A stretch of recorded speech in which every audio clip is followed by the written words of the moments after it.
Magandang araw mga bata! Ako ito, si Teacher Lee, ang inyong online guro sa Reading and Literacy 1, Quarter 1, Week 1. Handa na ba kayo? Day 1. Content: nursery rhyme or poem. Vocabulary words referring to oneself. Objectives: at the end of the lesson, the learners shall be able to chant a presented nursery rhyme. Identify rhyming words in nursery rhyme or poem. Say 2 to 3 syllable words that rhyme. Note significant details on the rhyme or song presented and use vocabulary words referring to oneself. Ngayon ay kantahin natin ang kantang Kumusta Ka? Halina't Magsaya. Kumusta ka? Halina't magsaya. Pumalakpak, pumalakpak, ituro ang paa. Padyak sa kanan, padyak sa kaliwa. Umikot ka't humanap ng iba. Kumusta ka? Halina't magsaya. Pumalakpak, pumalakpak, ituro ang paa. Padyak sa kanan, padyak sa kaliwa. Umikot ka't umupo ka na. Okay, magsiupo ang lahat. Ngayon naman ay magsitayo tayo muli at pumorma ng malaking bilog. Kakantahin natin muli ang kantang Kumusta Ka habang naglalaro ng ball relay. Habang kumakanta ng Kumusta Ka, ipapasa ang bola sa iyong kaklase. Kung sino ang makakatanggap ng bola pagkatapos ng kanta ay siyang magpapakilala gamit ang sumusunod na mga pangungusap. Ako si... Sabihin ang iyong pangalan. Blank, taong gulang na ako. Bawat isa sa atin ay may pangalan. Sino ang nagbigay ng inyong pangalan? Mahalaga ba na tayo ay may pangalan? Bakit kaya?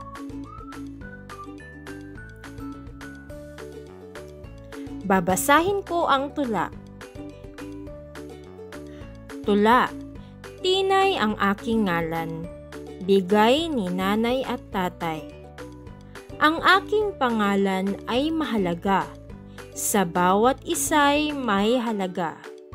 Kaya't ito'y aking alagaan at ipagmalaki ng lubusan. Ano ang pangalan na nabanggit sa tula? Sino ang nagbigay nito sa kanya? Ano ang damdamin ng kanyang tatay? Ilang taong gulang si Tinay? Nasa anong baitang si Tinay? Kayo, nasa anong baitang din kayo? Pumalakpak habang binabasa ang bawat pantig ng mga salita. Tinay, nanay, mahalaga, masigla, pangalan, alagaan. Sa anong mga sitwasyon natin ginagamit ang ating pangalan? Anong mga impormasyon tungkol sa sarili ang ating sinasabi tuwing tayo ay nagpapakilala? Ano ang dapat mong gawin kapag nagpapakilala ng pangalan ang iyong kaklase.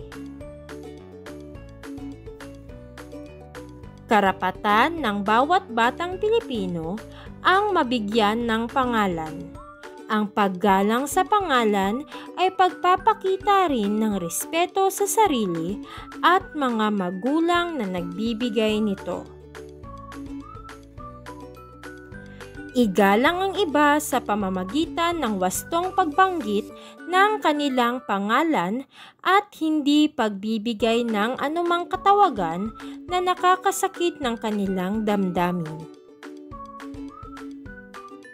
Igalang ang iba sa pamamagitan ng wastong pagbanggit ng kanilang pangalan at hindi pagbibigay ng anumang katawagan na masasakit ng kanilang damdamin. Magkatunog ba?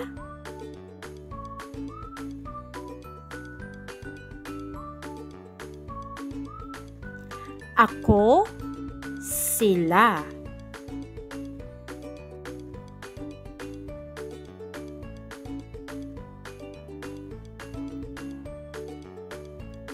Bunso, puso.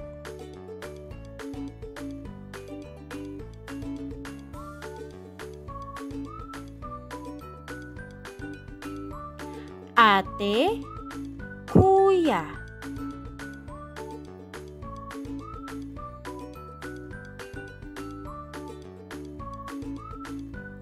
Ako, ikaw.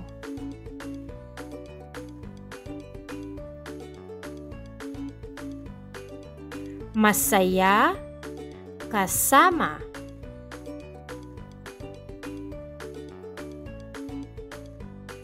Buhay, bahay.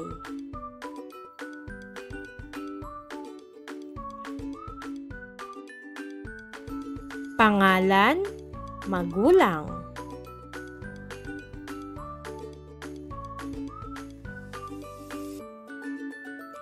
Lolo, lola.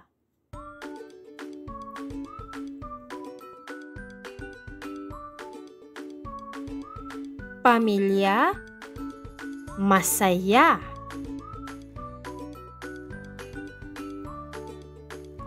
Takdang aralin. Itanong sa iyong magulang kung saan nagmula ang iyong pangalan. Isulat ang iyong sagot sa isang malinis na papel. At dito nagtatapos ang ating aralin sa unang araw. Maraming salamat sa pakikinig mga bata. Huwag kalimutang mag-subscribe kay Teacher Lee. Hanggang sa muli nating pagkikita. Paalam!